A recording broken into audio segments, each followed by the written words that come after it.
বিশ্বের নানা প্রান্তে যুদ্ধ বাজিয়ে দিয়ে এবার নিজের দেশেই অশান্তির আগুনে পুড়ছে মার্কিন রাজনীতিবিদরা, সেই সাথে পোড়াচ্ছেন সাধারণ মানুষদেরকেও। এ যেন রাজায় রাজায় যুদ্ধ, প্রাণ যায় প্রজার। ক্ষমতাসীন রিপাবলিক ও বিরোধী ডেমোক্রেটিক পার্টির রেষারেষিতে সেই দশাই হয়েছে যুক্তরাষ্ট্রের দরিদ্র জনগোষ্ঠীর। চলতি অর্থ বছরের বাজেট পাশে পার্লামেন্টের দুই কক্ষের দ্বিমতকে কেন্দ্র করে শাটডাউনের প্রভাবে অচল অবস্থার কারণে নভেম্বর মাসে নাগরিকদের খাদ্য সহায়তা দেওয়া সম্ভব হবে না, অর্থাৎ ভর্তুকি দেওয়ার তহবিল নেই। 10 অক্টোবরই এই পূর্বাভাস দিয়েছিল দেশটির কৃষি মন্ত্রণালয়। সোমবার আল জাজিরার এক প্রতিবেদনে বলা হয়েছে, বিবৃতিতে নভেম্বরের শুরু থেকেই এমন পরিস্থিতি তৈরি হতে পারে বলে সতর্ক করেছে মন্ত্রণালয়। ওয়েবসাইটে দেওয়া বিজ্ঞপ্তিতে বলা হয়েছে, মূল কথা হচ্ছে তহবিল ফুরিয়ে গেছে। এই অচল অবস্থার জন্য সিনেটে থাকা ডেমোক্রেটদের দায়ী করেছে কৃষি বিভাগ। Illinois, New York, North Carolina, Texas, Wisconsin সহ অনেক রাজ্য কর্মকর্তারাই বলছেন, শাটডাউন অব্যাহত থাকলে এসএনপির নভেম্বরে সুবিধা নাও পেতে পারেন অংশগ্রহণকারীরা। একই মন্তব্য করেছেন ফ্লোরিডার শিশু ও পরিবার বিভাগের একজন মুখপাত্র।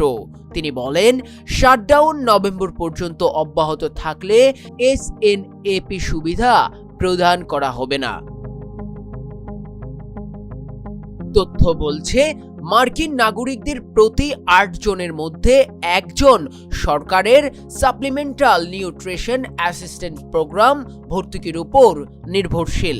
এটি অনেক পরিবারের মুদি খাদ্য সামগ্রীর বাজেটে অত্যন্ত গুরুত্বপূর্ণ ভূমিকা রাখে, বিশেষত ফল, শাকসবজি, মাংস, দুগ্ধজাত পণ্য এবং রুটি। তবে চলতি মাসের শুরুতে ট্রাম্প প্রশাসন এই সহায়তা অব্যাহত রাখতে প্রয়োজনীয় জরুরি তহবিল ব্যবহার করতে অস্বীকৃতি জানায়। প্রশাসনের যুক্তি, ওই অর্থ প্রাকৃতিক দুর্যোগ বা জাতীয় সংকট মোকাবেলার জন্য সংরক্ষিত, তাই তা সাধারণ বাজেট ঘাটতি পূরণে ব্যবহার করা যাবে না। এর ফলে নভেম্বর মাস থেকে 4,20,00,000-এরও বেশি নাগরিক, যাদের অনেকেই নিম্ন আয়ের পরিবার ও প্রবীণ নাগরিক, খাদ্য সহায়তা হারানোর ঝুঁকিতে পড়েছে। এদিকে প্রশাসনের এই সিদ্ধান্তের তীব্র নিন্দা জানিয়ে ডেমোক্রেট কংগ্রেস ওমেন রোজা ডিলা ও এনজি ক্রেগ একে ট্রাম্প প্রশাসনের অন্যতম নিষ্ঠুর ও বেআইনি পদক্ষেপ বলে মন্তব্য করেছেন। তারা এক বিবৃতিতে বলেন, সরকার যখন সাধারণ মার্কিনীদের খাবারের টেবিল থেকে রুটি কেড়ে নিচ্ছে, তখন